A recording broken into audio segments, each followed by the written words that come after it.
Good morning, students of class 10. We are going to start a new chapter, chapter 11, water resources. In the syllabus, the first topic is given, source of water.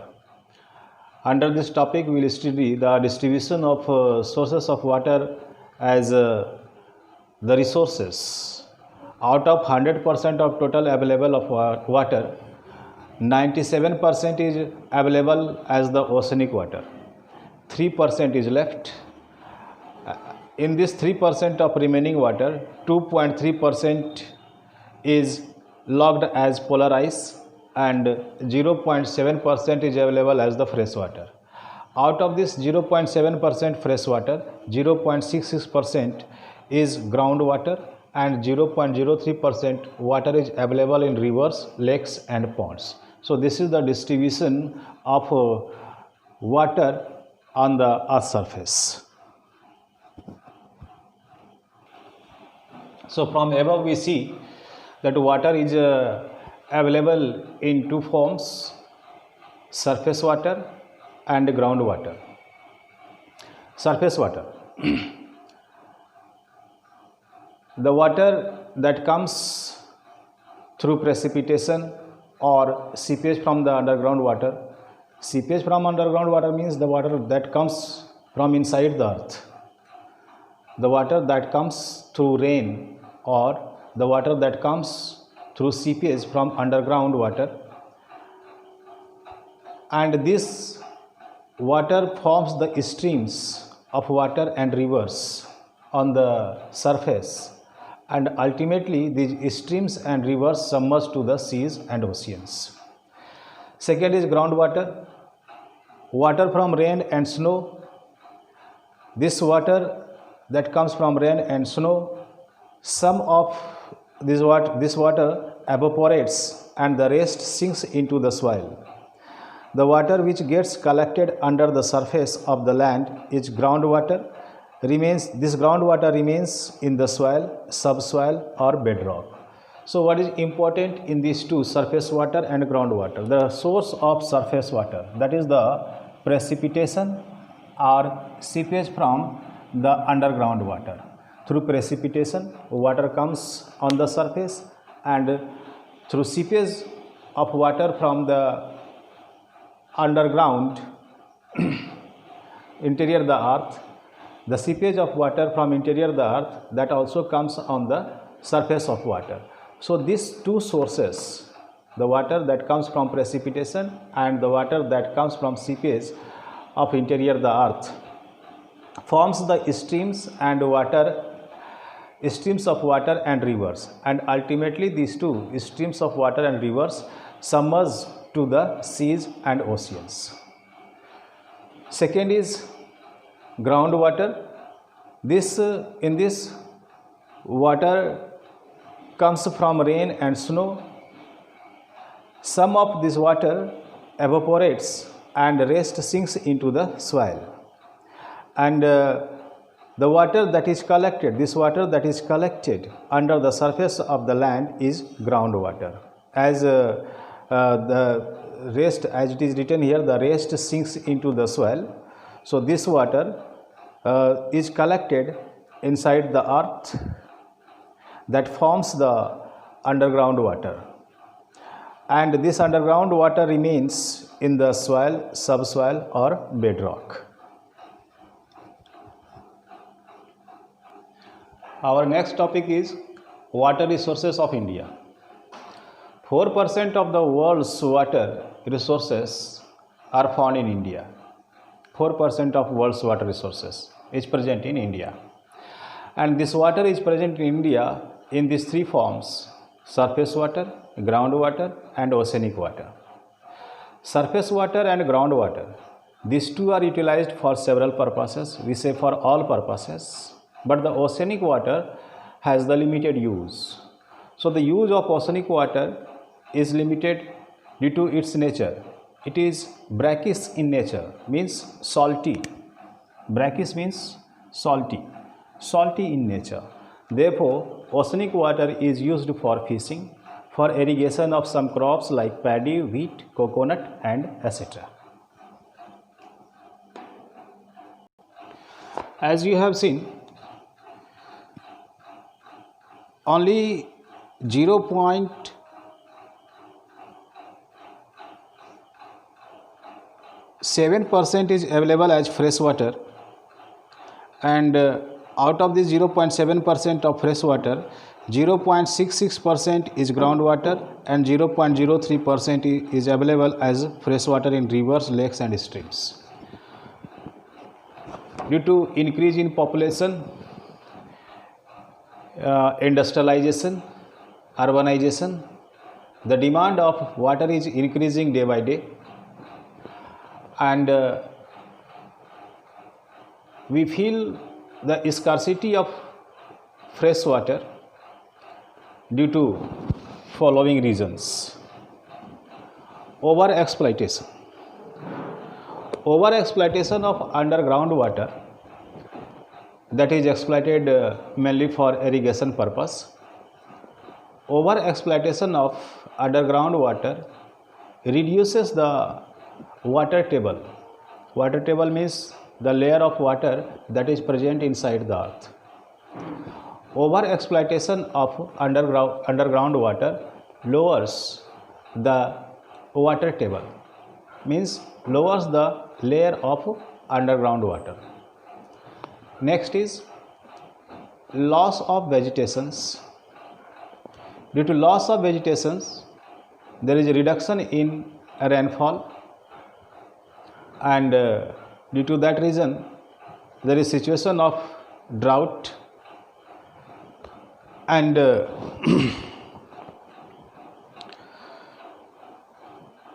this also lowers the water table.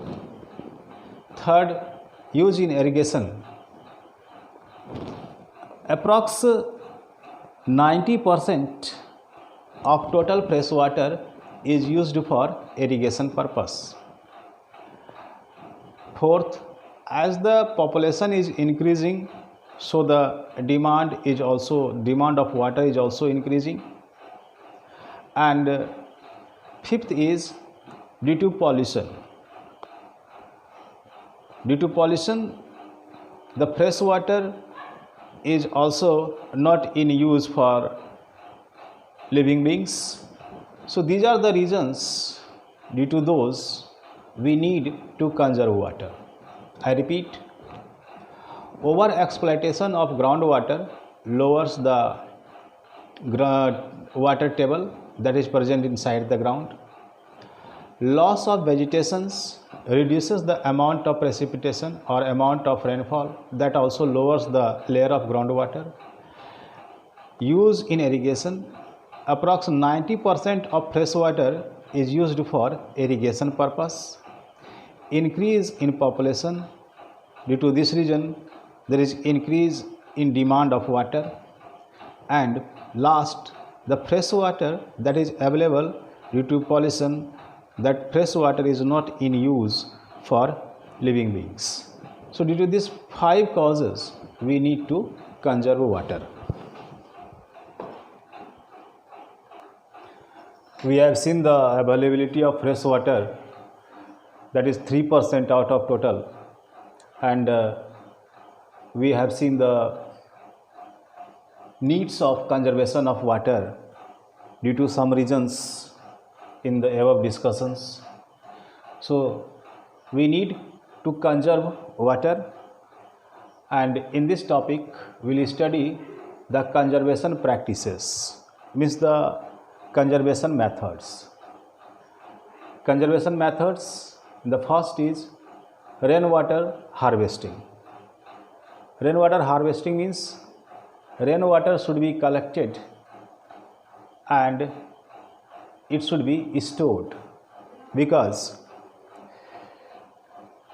rainwater is the main source of water that is available in both form, as groundwater and the underground water.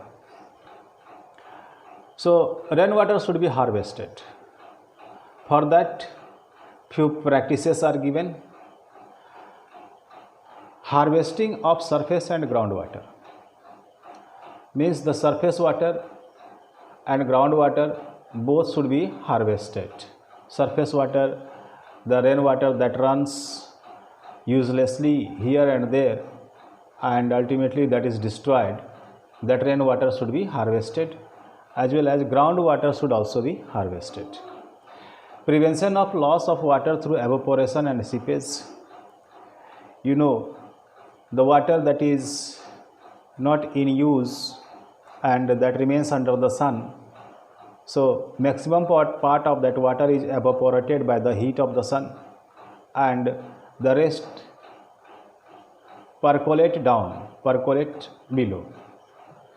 So we need to harvest the surface and groundwater, and we should prevent the loss of water through the evaporation and seepage. For that, watershed management is suggested. What is this watershed management? Watershed management is the efficient management and conservation of both groundwater and surface water. Under this, runoff water should be prevented. Runoff water, that is the rainwater runs here and there, that should be prevented. And recharge the groundwater.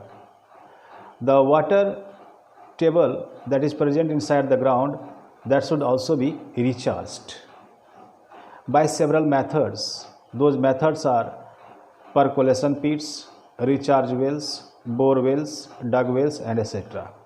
Practicing these methods, we can prevent the runoff water and we can recharge the groundwater. For that, the central government has started one program that is named as Haryali. It enables the rural people for conservation of water for irrigation, drinking, fishery, and afforestation. So overall, once we see the important facts of these conservation practices, there are so many conservation practices. Among those, first we are seeing about the rainwater harvesting. The meaning of rainwater harvesting is collecting and storing of rainwater. This should be done through these three processes. First, the rainwater should be harvested as rainwater that is present as surface water and groundwater. These two should be harvested. Second is the runoff water, means rainwater that flows here and there, that should be prevented, and evaporation and seepage of that water should also be stopped. For that, watershed management is suggested. This watershed management is the program that is launched by the central government. Under this program, the rural people are unable to conserve rainwater for several purposes like irrigation, drinking, fishery, and afforestation. Under this watershed management, runoff water is prevented and groundwater is recharged so that the water table may come above. And for this, several processes are suggested, such as percolation pits, recharge wells, bore wells, dug wells, etc.